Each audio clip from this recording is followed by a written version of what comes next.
Welcome to The Explainer. Today, we're going to pull back the curtain on something that's happening inside pretty much every major company out there, these hidden power dynamics. We're diving into something called agency theory. And trust me, it explains this fundamental conflict that's right at the heart of modern business. So let's start with a question. It seems simple, but the consequences? They're huge. Imagine you own a piece of a company. You're a shareholder, right? You've put your hard-earned money on the line. But you're not the one in the driver's seat making the day-to-day calls. So how do you make sure the people who are running the show are actually doing what's best for you? All right, to really get to the bottom of this, we've got to meet the two main characters in this whole corporate drama. Agency theory lays it out pretty clearly. Okay, so on one side, you've got the principal. Just think of them as the owners, the shareholders. They're the ones who put up the money and hand over the authority to run the business. And on the other side, you've got the agent. This is your management, your CEO, basically the folks hired to run the company for the owners. And this setup right here, this fundamental split between the people who own the company and the people who actually control it day to day, well, that's where things get really interesting. It's like a fault line, and it's where a huge potential conflict is just waiting to happen. In fact, this conflict is so common, it has its own name, the agency problem. And the theory behind it basically starts with two big assumptions about people. One, we're all kind of self-interested. And two, we never have all the information we need. So what is the agency problem in simple terms? It's the risk that the agent, the manager, isn't always going to act in the best interest of the principal, who's the owner. And why not? Well, because what's best for the manager might not be what's best for the owner. Their interests just don't always line up. Now, I know you were thinking, that sounds a little cynical, right? But this is really the core assumption the theory is built on. It's not saying that managers are inherently bad people, not at all. It's just saying that, when push comes to shove, people are naturally going to look out for number one. They're going to act in a way that benefits them the most. And hey, that's just human nature. So here's a really crucial point. The agency problem absolutely thrives in the dark. It gets its power from everything the principal, the owner, doesn't know about what the agent, the manager, is actually up to, or even what they're truly capable of. Yeah, the technical term for this is information asymmetry.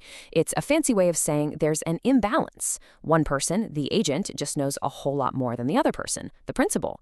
And this imbalance creates two pretty specific dangers. One that happens before you even hire someone, and another that happens after.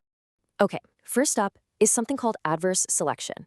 You can think of this as the pre-contract problem or the hidden information problem. So before you even hire a CEO, how can you, as an owner, be 100% certain they have the skills they say they do? The truth is, you can't.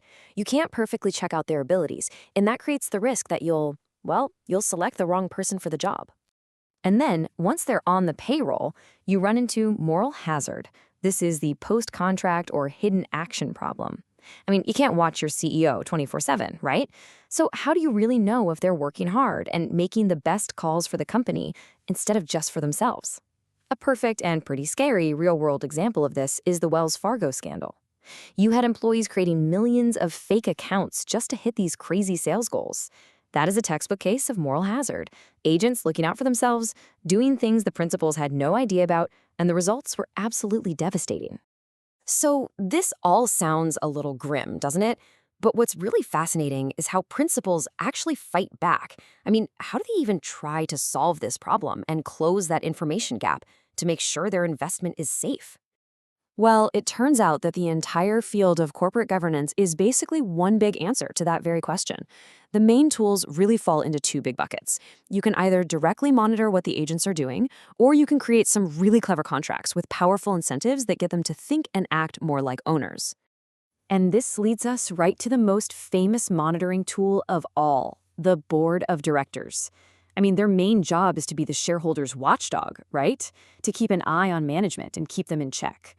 Agency theory even gives us some advice on how to build a better board, like making sure the CEO isn't also the chairperson of the board, and packing it with independent outside directors who aren't afraid to challenge management.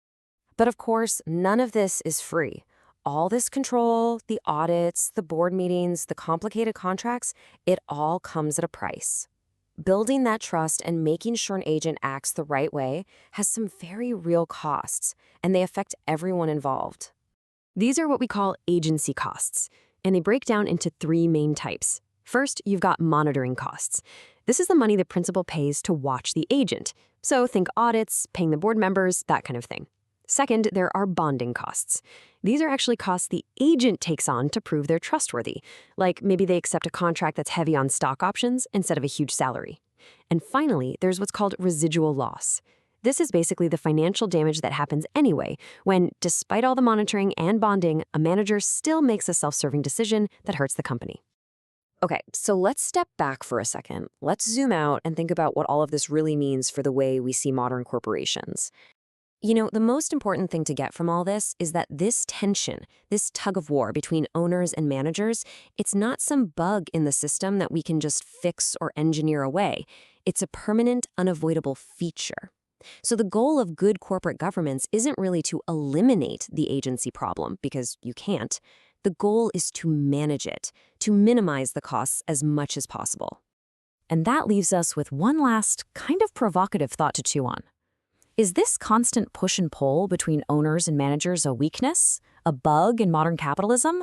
Or is it possible that this dynamic tension, this whole system of checks and balances and incentives, is actually a feature? The very thing that drives efficiency and pushes for innovation in our economy? That's something to think about. Thanks for joining us for this explainer.